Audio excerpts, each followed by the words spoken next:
every 4 years, it seems like there's a new regulatory definition. Definitions are ever changing ever so slightly. And there's new ways to how you delineate waters. There's this new methodology called the Stream Duration Assessment Method. Welcome to Between Two Golden Shovels. This is my guest, Zach Liptak from Dokken Engineering. I'm Derek Minima. Civil engineering firm that does mostly public works, transportation related projects. And my background is in environmental science. You know, it's really challenging to find the funding for mitigation, right? And if you don't have local funds or you don't have like an earmarked set of funding for this, it's a big challenge. One of the things in the statewide is there's a shortage of mitigation credits. Outside of the South Sacramento HCP, it's always a bit of a gamble if your project is going to be able to find the necessary credits to be able to move forward into construction. What do you mean by that? Why would there be a shortage of credits? It feels like there's open space everywhere. So where do I go get funding for that? If you're in my shoes, where do I go find funding to pay for that mitigation? The Connector JPA was the agency that put up the advanced mitigation that got that habitat conservation plan approved. Welcome to Between Two Golden Shovels. This is my guest, Zach Liptak from Dokken Engineering. I'm Derek Minima. Zach, we're here. We're talking. We're talking. I've got a Cybertruck here, electric, because it's environmentally friendly. It is. Right? Mm-hmm. Zach, you're an environmental engineer, environmental planner. Environmental planner. Tell me a little bit about your background in environmental. Certainly. So I've been with Dokken Engineering for about 15 years now, working in the environmental department. I think about 12 of those years I've been working for Capital Southeast Connector. That's right. It's been a long road and a long journey, but we're still here. No pun intended, right? No pun intended. Yeah. No, so I've been a senior environmental planner with Dokken Engineering. We're a civil engineering firm that does mostly public works, transportation related projects. Yeah. And my background is in environmental science. That's what my degree is in. Where'd you go to school? Went to school at Sac State. Oh, me too. All right. So. I'm not a singer's up guy. I'm not. That was before my time. Well, whenever I see the DE logo, I think to myself, is that Dokken Environmental? We like to think of ourselves as Dokken Environmental. I bet. Yeah, we typically, call ourselves Dokken Environmental, DE. And is Namad around at all? Where is he? He's around. Okay. I actually was riding bikes with him last night.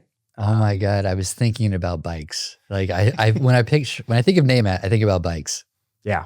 So he had his little electric vehicle that he built himself, and really, he built himself an electric vehicle. Electric bike, yeah. Oh, electric bike. Yeah. Okay, cool. And it looks nice. Hit all the tubes or all the electrical components inside all the tubes, and nice. His little battery on a backpack, and he's around. Cool. Well, tell him I said hello, and I'm disappointed Sarah's not here. I was kind of hoping to, have a little group discussion about environmental, but your team is great. I mean, Amy and everyone over there. I mean, how many folks now over there? We have about 18 people in our environmental department now. Yeah. So we've been growing. We have a big team of biologists that are, right now spring season, they're all out doing surveys and construction support. And right. Getting everything done. We have a couple archaeologists and then a slew of planners and air quality experts and noise experts. And yeah. Yeah. So Dokken Engineering, Dokken Environmental has really done so much of the Capital Southeast Connector. I mean, from my entire tenure, basically. We've started with a program environmental impact report, right? That I want to say ICF did. And then you guys have really done all the project level documents, right? What has been your experience? I mean, to me, I feel like they've all gone real smooth, They have, yeah. I think the Capital Southeast Connector really set themselves up for major success with this program EIR that you did for the entire 34-mile long connector from Elk Grove all the way up to El Dorado Hills, Highway 50. Yeah. And so it's, these types of projects are rare these days, these big, long, massive corridor projects. Sure. And by doing this program level analysis, it allows the rest of every segment to utilize that previous environmental documentation, all the mitigation measures that were included in that document, all the robust, design requirements and avoidance and minimization measures, Right. and carry that forward for each segment, and then incorporate those and allow the environmental to go very smoothly and streamlined. Yeah. So essentially, we took a program level approach, and it had mitigation measures, and all of those mitigation measures get implemented at the project level, assuming they're appropriate, right? Exactly. Yeah. They're all taken into account. They're all included in the environmental document and the environmental commitments and implemented during construction. Mitigation is purchased per the requirements of the program EIR. Right. And it's just a really great opportunity to streamline the environmental documentation. Sure, a lot of upfront time and expense, but it pays off in the end. And I want to talk more about mitigation. We had some conversations with Matt Lampa about it, and one of the things I say is like, I've probably forgotten more about this project than anybody else will ever know. And so I was asking him about White Rock Road, and I was like, how much did we pay for mitigation on that project? Do you remember, Zach? The first segment, the D3A segment that was constructed a few years ago, was about $500,000 to the. It was primarily to the South Sacramento HCP, and then some other smaller mitigation costs that were associated with the backbone South of 50 infrastructure requirements for vernal pool impacts and wetland impacts. Right, and so, oh man, we can just start talking here. So. South Sacramento Habitat Conservation Plan. Now, this is something I probably came on board. It was underway, getting close to being finalized, but I think it was around 2019 when it was officially done. But that required advanced mitigation. And the connector JPA, this is something I brag about. The connector JPA was the agency that put up the advanced mitigation that got that habitat conservation plan approved. And, we bought, I want to say, 160 acres, maybe out at Gill Ranch. Do you remember any of this? I wasn't heavily involved in a lot of that, but I do remember that there was a lot of upfront costs that the JPA contributed to the South Sacramento HCP to make it the success that it is today. Yeah, I want to say we finally got the permit in 2019. It's good for 50 years. Hopefully, we'll be done. Yes. Right? What is the South Sacramento Habitat Conservation Plan?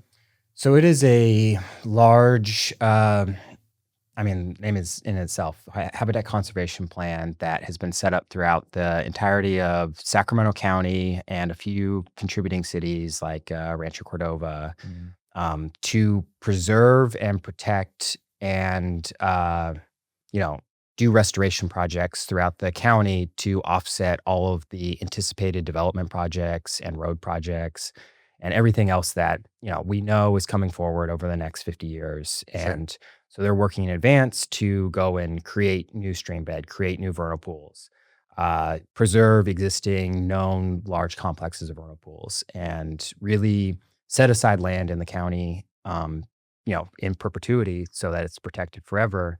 And so these projects can move forward, have a very streamlined environmental approach for their mitigation costs, and, allow basically projects like the connector to move forward with ease. Because one of the things in the state, statewide, is there's a shortage of mitigation credits.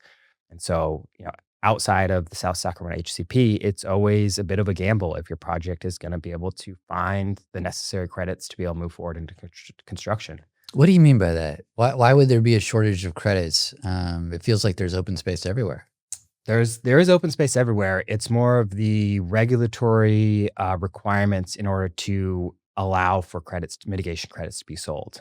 So there's a few companies in the state that do like private acquisitions and then offer credits. Right. But it's increasingly hard to permit those credits and get permission from the regulatory agencies to sell them. Do you think that's state or federal? It's a little bit of both. Yeah. It's just a complicated thing. There's a lot of different reporting requirements. Each agency has different requirements and different things that they're looking for. And so And then, as the state gets more and more developed, there's less and less lands to go and preserve. When did the California Clean Water Act come into play? It's been about 50 years or so. No, the California one. I think so. Porter Really? Cologne, Okay. maybe longer. All right. Yeah. Okay. Because I was thinking that I know that there was the Federal Clean Water Act, Yeah. right? And you go get your 404, your 401, et cetera. But I thought there was something coming up in recent years that we had to start mapping California waters. And I want to say in the last 5 years, there was like a big major change about this. State waters have always been protected. There's the Porter Cologne Act, which is the state's Clean Water Act, and Okay. that's been they have been redefining the limits of those waters of the state Sure. per se Yeah. over the years, and so the state water board has been taking jurisdiction over larger and larger acreages Sure. for what they are considering waters of the state, and Right. what's impacted and what's needing to be mitigated for. That must be what I'm thinking of. Yes. The ephemeral drainage, right? Yeah. So tell me, what is a water of the United States? WOTUS. So water of the United States is a traditionally navigable water is typically considered a waters of the United States, or any waters that have direct connectivity to those waters. Mhm. In years past, it also included isolated vernal pools and wetlands if they had some sort of surface connectivity to waters. However, in the last year or two, that definition has been substantially revised, where they have to have direct surface connectivity to a traditionally navigable waterway. Sure. And so a lot of those protections have gone away at the federal level, but they have remained at the state level from our State Clean All right. Water Act. Yeah, one of the things I keep talking about, to anyone who will listen, is that there's really no definition in law, and that every 4 years it seems like there's a new regulatory definition, right? I mean, Yeah, it's all based on suits that either state or private entities bring against the claims that sure. they aren't developing in a waters of the United States, and then it's on the feds to prove that it is a waters of the United States. And so those definitions are ever changing, ever so slightly. Sure. And there's new ways to how you delineate waters. There's this new methodology called the stream duration assessment method. And it essentially determines if a water is a waters of the United States or not under the jurisdiction of the Army Corps. And it's based on whether or not it's an ephemeral or intermittent drainage, and basically look at historical data and other Interesting. indicators of what qualifies. How much of this do I have along the Capital Southeast Connector? A lot. How much is it going to cost me? How much is it going to cost the Sacramento County taxpayer? That's not me. So the South Sacramento HCP is both they comply with both the state and the federal laws. Yeah. And so with these, regulatory changes at the federal level, there's not a whole lot of a change at the South Sacramento HCP level. They are still considering impacts to be impacts and need to be mitigated and offset. Okay. So we think it costs about $500,000 for us to do White Rock, about halfway. Yep. Right. What's it going to cost on this grant line? We're doing about 3.5 miles, right? Yep. And we're acquiring all the right of way for that, right? We're relocating utilities. We're got the Class 1 bike path. Any idea? So this next segment, the D2A segment, which is the first half of the next grant line project, is going to be about $3 million. Oh, okay. In mitigation. I actually was waiting for a much larger number. So, I was talking, we had this event recently. It was like APWA and WTS, and I had somebody asking me about like the bike path, and I said, I can at least go and get grant funding to build a bike path, right? Yep. But I can't go get grant funding to pay for a permit. It's really challenging to find the funding for mitigation, right? And if you don't have local funds, or you don't have like an an earmarked set of funding for this, it's a big challenge. And so for like a project like ours, I want to say from start to end, we're probably at a $20 million price tag. I'd Right? say that's about right. Yeah. The A1 segment's going to be about $4 or $5 million. The A2 segment that was, partially built was, 500,000 or so. So where do I go get funding for that? Where if you're in my shoes, where do I go find funding to pay for that mitigation? I mean, typically in my experience, most of the funding that's allocated from the feds does include the ability to purchase mitigation with that construction funds because it's obligated for, final design and construction. And that money is able to be used and reimbursed at the, 87%. Really? From So the feds are going to give me a chunk of change and through USDOT or FHWA, and then I can apply that to the Army Corps and Fish and Wildlife permits. That's always been our experience that's able to be utilized. Let's hope. Let's hope. Have you had pushback on that? We haven't really done a lot of that. Okay. I would say that our funding for mitigation has usually come from Measure A, which is the Sacramento County Transportation Sales Tax Measure, right? So in that measure, our project was, I'll call it earmarked. There was a set-aside account for mitigation, and it was $15 million. And so that has been the primary source. Anytime that I need to, pay for a permit or pay for mitigation lands, I go to that funding source. So, but you have other clients that are using federal dollars to do that. Yeah. Okay. If it's a project cost that's incurred as a result of that project, that is included in you're able to utilize that federal funding to purchase those mitigation credits. What's the most expensive mitigation you've ever done? Another similar project to this one, the North County Corridor Down in Stanislaus County, Yeah. which has an obligation of about 1,200 acres of California tiger salamander habitat mitigation. And so that's hundreds of millions of dollars. Hundreds of millions? Potentially. How long is this project? 18 miles of new highway through. 18 miles is going to result in hundreds of millions? I mean, if you're looking at $100,000 per acre, then wow, $100,000 per acre and 1,200 acres. Oh my God. Uplands and then waters on top of that. Oh my God.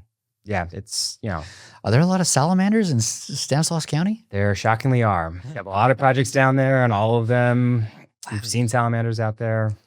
Okay, so when a government agency writes that check, and who does that check go to? The state Fish and Wildlife for tiger salamander? It would go to the mitigation bank that's offering those credits. Okay, yeah, okay. And so they're going to do what with that money? They're going to expand their preservation footprint, their conservation footprint.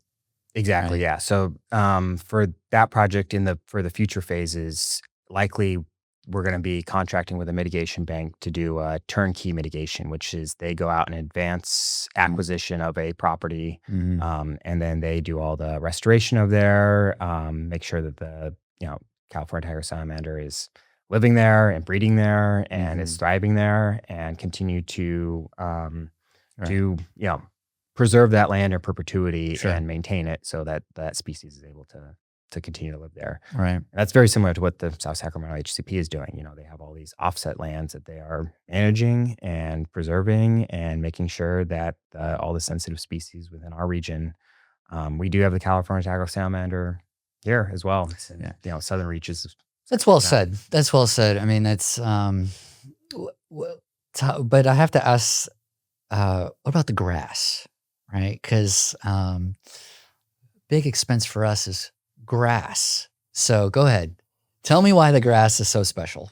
Certainly. So yeah, valley grasslands, agricultural fields, irrigated pasture lands all provide raptors and other foraging birds great foraging habitat to go and find their food, the mice in the fields, Sure. as well as provide habitat for other sensitive species like the burrowing owl, which is now a state listed endangered species. Okay. And so impacting that grassland, is a large mitigation expense for all of the projects. I want to say it's 170,000 an acre. Is that right? I think it's a little less. A little less? For Valley Grassland. Maybe I'm thinking of Vernal Pool. Yes. Okay. Yeah. Grassland's about 30,000 or so an acre. 30,000 an acre. And this applies if someone owns land out in the South County and they want to build a barn? Typically, private development might not necessarily be obligated to that on their own private property. Okay. But if it's they're purchasing vacant land and rezoning it and building structures on it, Totally different. then yes. Yeah, totally different. Okay. And so Vernal Pool's now how much an acre? There depends on whether or not there's vernal pool invertebrates, our favorite friends, the fairy shrimp and tadpole shrimp that live in them. It's about $250,000 an acre for direct impacts, and then if you're working within about 250 feet of vernal pools, that's considered an indirect impact because you have the potential to redirect the drainages, the hydrology. Did you say 250 or 50? 250 feet. Wow.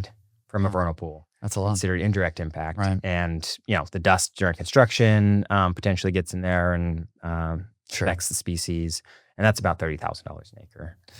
Well, I mean, I think this is great because we're really explaining, these are the costs to deliver these projects, right? I mean, you got to acquire the land, pay the engineer. I mean, the costs it's incredible, but environmental mitigation, I used to estimate it to be around 7% of the project cost. I don't know if you've ever had any rule of thumb.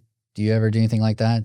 5% was usually 5 to 10% was about our limit, depending on what we were impacting. When I would do like a planning level estimate, I would look at, a construction cost and then say, 12% for construction management, 10% for engineering design, and environmental mitigation, 7.5%. I was just kind of like, through those, rule of thumb, kind of estimates. But, it all comes down now into GPS mapping, right? I mean, you guys are out there mapping things within a foot or more, right? Yeah. I mean, our GPSs these days, I think, are an inch or two. Yeah. And so, we go out and delineate all of the vernal pools, wetlands. I used to have mapping that was really inaccurate, and it would show like wetlands on top of concrete roads and stuff because it was like satellite imagery or whatever they were doing. I mean, this is 10, 15 years ago, right? And I feel like now you guys are like land surveyors out there with these machines, with satellites letting us know every inch of what a vernal pool is. Yeah, right? It's definitely been improved greatly over the past few years. And they used to be these kind of big, cumbersome things. And now it's just a little attachment to a iPad and go out and get, sub-foot accuracy for all of our. Incredible. And now on our project, we have Caltrans involved, right? NEPA, right? All that kind of stuff. We've done multiple complex environmental assessments, right? Yes. What is a complex environmental assessment? What's the distinguishing factor of that? So there's two levels of environmental assessments under NEPA that Caltrans processes. I'm not entirely sure if FHWA has the same classifications for their environmental assessments, but Caltrans, as a delegate of FHWA to implement NEPA on behalf of them. So there's a routine environmental assessment, which is your project doesn't neatly fit within a categorical exclusion, which is typically just a few-page document to show that you're compliance with NEPA. The environmental assessment goes through all the various federal regulations and laws and policies. And then so that's a routine environmental assessment. However, if Caltrans or your project is impacting a large amount of waters or sensitive species or cultural resources, or it just has public scrutiny. Yeah, exactly. Or potential for public controversy is another trigger for a document to be increased to a complex EA, which then also requires Caltrans headquarters and their legal team to review that document and make sure it passes all the tests. Well, we have had 15 miles of this project approved for a complex environmental assessment. I hope that's the last time I have to do it. Right? I'm like, oh, we're done. But It seems like it. It's oh man, it's so much work. And I think one of the things people don't appreciate is how much legal review goes into this. I mean, it's lawyers for days. Yes. Looking at all of these documents. Do you guys have a legal firm do you guys do legal in-house? I mean, we do not have a legal firm in-house. We do have some on-call legal, but very rarely are we required to ever consult with them. I think we typically... It makes sense for the owner, the implementing agency and the owner to have it. So typically lean on Oz here. Yeah. Take a look and make sure that we're all above board. Right. Yeah. Oz and Madeline. Madeline is like my CEQA, my CEQA brain from the agency's perspective. So you've seen so much of the Capital Southeast Connector from the environmental lens. What stands out to you? Anything? I mean, you mentioned that it was, streamlined and we've got our HCP permit, but from an environmental planner perspective, is this an interesting project to work on? I mean, what is your perspective on it? I think so. I mean, I grew up in the area. I grew up in Eldorado Hills. And so that stretch of White Rock Road was my old stomping ground. I've traveled up and down Grantline and White Rock and used to come to that 90-degree curve and had a friend go through the fence. Really? And yeah, I mean, it's been a dangerous road forever. Wow. And so oh my gosh. when I heard that he was okay? Yeah, he was fine. Okay. But I mean, when I heard this was a plan and had the opportunity to work on it, I thought this is excellent. This is a very important project for the region. This is something that's been needed for a very long time. And I'm glad that there's an agency out here tackling it and moving forward in a way that makes sense environmentally, because, once all the vegetation upstream gets burned down and then we have these heavy rains, it all washes down. And so instead of, doing a full environmental impact report because of the acreage of waters that are being impacted with this project, as well as sensitive species, the state has said, this project is CEQA exempt. You're not necessarily exempt from your mitigation or your permits or anything else, but move forward with design and get this out to construction before the end of this year when the flooding risks will increase. It's essentially giving it project approval. Essentially. Right? Yes. Because that's, when you go through a CEQA document or even NEPA, it's a legal process so that someone makes a discretionary decision to say this project is approved or it's not approved. Right? Yeah. And so it makes sense that the legislature can step in. And because they're elected and the governor is elected and you say, no, this project is approved, right? That makes sense. I mean, they write the CEQA code. Whenever there's a change under the state law, it's always passed through the legislature and then signed by the governor. And so these are just specific classifications, project-specific exemptions that they're granting based on the need. Another example is I'm sure you've heard about it, the train from San Bernardino County to Las Vegas down the middle of I-15. Bright Line. Yeah. And so that was also exempt from CEQA review. They said, we're in the middle of a existing highway. We don't need to go through a big, massive EIR process. Right. This is exempt. Move forward. Sure. Get the right of way. Get to construction. Let's, implement these important transit projects statewide and not worry about what the potential environmental impacts are on the median of a highway. That's funny. Yeah. All right. Well, I mean, how do I get that here? What do I need to do? I mean, I think the good news is you already have this program EIR. And so you're already CEQA cleared for the entirety of the connector. And then just doing these small little tiered environmental documents. I mean, the D3 project, if we didn't have the program EIR, we'd probably be bogged down in environmental for a couple years. Yeah. And we got, from when you signed our contract to us having an approved environmental document was 10 months. That's quick for a 7.5 mile long new alignment roadway. Well, it's not even the first time we've done it in under a year. We had a big project called basically it's Camera Road, right, from 5 to 99. And this project has so much history. I mean, long before my time, right? And the city had thought of it as almost like a separate and independent project for a while. And there were, I'm not even exaggerating. I think there were like a dozen different alternatives, Yes. right? That were Easily. floating, right? Floating out there. And I'm sharing a little story here, but it was like, I don't remember what year it was, but Naimat Husseinian was working at Dokken, and I used to call him,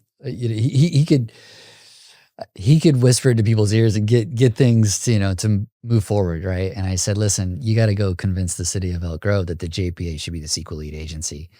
And I had a conversation with one of their council members just offline, maybe at like a lunch or something. And I was like, we can do this so fast, right? Yeah. The fact that you're taking a separate and independent pathway is really bogging down, your project approvals. And you don't have a way to mitigate, right? Because the city of Elk Grove is not in the HCP. And so, we just had to make that pitch. We just had to make the pitch into the right ears, and it all worked out. And we took over the CEQA document for the Camera Road project, which was done in 11 months. Yeah. Right. So, and I was like, man, you had that project for 11 years. I did it in 11 months. What's up? But the city had to know that it was the right path, that made sense, and that legally it was going to protect everyone, right? Because you come under the umbrella of a programmatic document, and you come under the umbrella of the Habitat Conservation Plan, then you can say, no, it's guaranteed that these are the mitigation measures that are going to be implemented. It's guaranteed that this is how we're going to mitigate is through this HCP. And so that really worked out. It was a super fast process. And so, I just need more of that. Certainly. Yeah. Yeah. I mean, it seems like all of the various connector segments, I've worked on the B2 segment, which was constructed, and that was a very quick environmental approval as well. Mm-hmm. Working on Camera, Yeah. the new White Rock Trail. And so, and then D2. The thing about Camera that I'm actually proud of a lot. I'm proud of a lot of things, but the thing about Camera that was so unique for us was just how quickly it got built.